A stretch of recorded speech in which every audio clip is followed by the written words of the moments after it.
as you can see, hi, my friend, from the caption in the video, this is the all-new 2024 Toyota Grand Highlander. It's been with me now for just over 4 days, almost 5, and all I can think about as I'm driving around in this and living with it is that this is the perfect snapshot of what is wrong with the North American new car market right now. Because there's another vehicle below this that will do 97.5% of all the jobs the average North American family will ever throw at it or require of it. Then there's this other vehicle which will do 100% of all family duties. 199.9, because maybe it can't tow, but then the other one can't tow that much more, so depending on the version.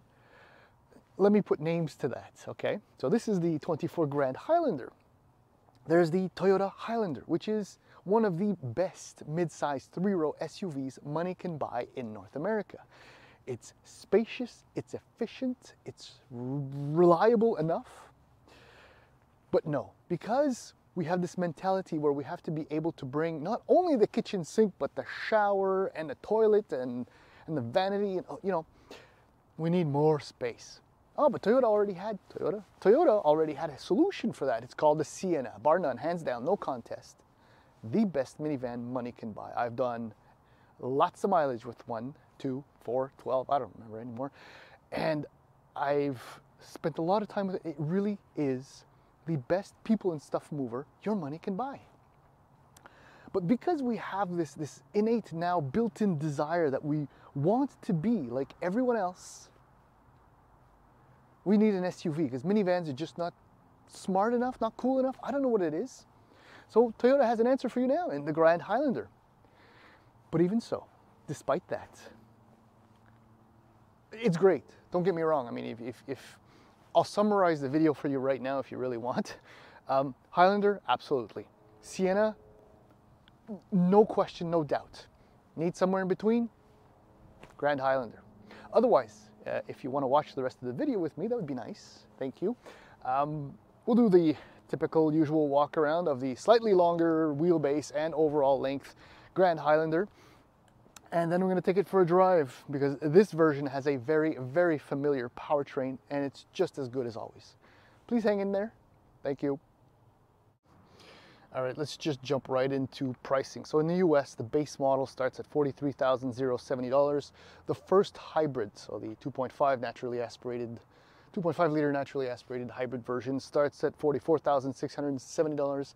And if you go into a Platinum Hybrid Max, so you're closing in on $58,000, give or take. In Canada, the base price for the petrol XLE is $50,490. That's with the 2.4 liter turbocharged engine. The first hybrid is $53,790. And if you go all the way up to the Hybrid Max, now you're looking at $65,450. Included in the base XLE is a 12.3-inch touchscreen display, a 7-inch digital instrument panel, 18-inch wheels, soft text material on the inside, heated steering wheel, front seats, power liftgate. I mean, basically, excuse me, in the base model, you have all the basic elements, and it's not even $51,000, which is kind of impressive. I have to say, I was surprised when I figured out the price. If you want to get an idea too, if you want to step up to the 2.5 liter hybrid powertrain, you're looking at between $3,500 and $3,700 depending on the trim.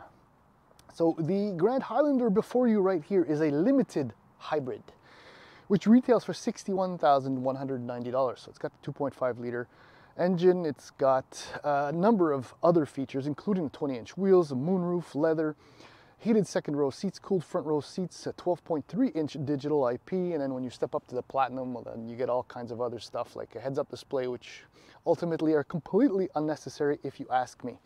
Now, the Highlander, the Grand Highlander, to be quite exact, okay, the overall length, might not be the best angle, I guess, is 165 millimeters longer. So this thing is 5.115 meters long. I don't remember what it is in feet, but that's big.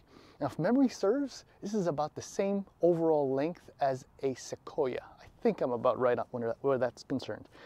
As far as the wheelbase is concerned, there is a difference of 10 centimeters, so 100 millimeters overall, so between the wheels.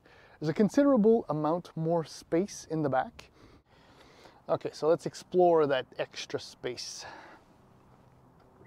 which is still not as big as in the Sienna. So behind the third row, you're looking at 586 liters of usable space. Okay, to note, and I know this by heart, I think, in the Sienna, behind the third row, you're looking at 949 liters of boot space, plus it's deep. So still compromised. You're not getting that much more. Behind the second row, 1,670 liters, I believe, which is pretty damn good. I mean, it's a lot of space. It's not the biggest, if memory serves, even though this is the Grand Highlander. And if you go to behind the front row, I think it's almost 2,800 liters, which is enormous, obviously. Let's close that up. Okay, so this is a 6-passenger configuration. 7-passenger. I should have checked that before. I think it's a 7-passenger. Whoops, brain fart. So it's got the second row captain seats. Not very cool. I did sit back there, right there, and it's actually doable, but my knees were still fairly bent because the lower seat cushion is very close to the floor. And headspace, look, I'm 5'10", and it was half an inch left between the top of my head and the roof. So it's usable, not as comfortable as in the Sienna, but space back here because the second row slides fore and aft. There's still a huge amount of room, and you can even, there's some nice storage stuff right there. It really works out. There are your HVAC controls plus your heated seats. Fit finish, shades, always brilliant. Fit finish, typical Toyota, which means simple, efficient, and looks robust enough. The same can be said up front, right? You have a few inlays, which are kind of nice, but it's, it's just to give you an impression that, you're getting something that's a little bit more premium than the basic model. Seats are generally comfortable. Thankfully, there's power lumbar support.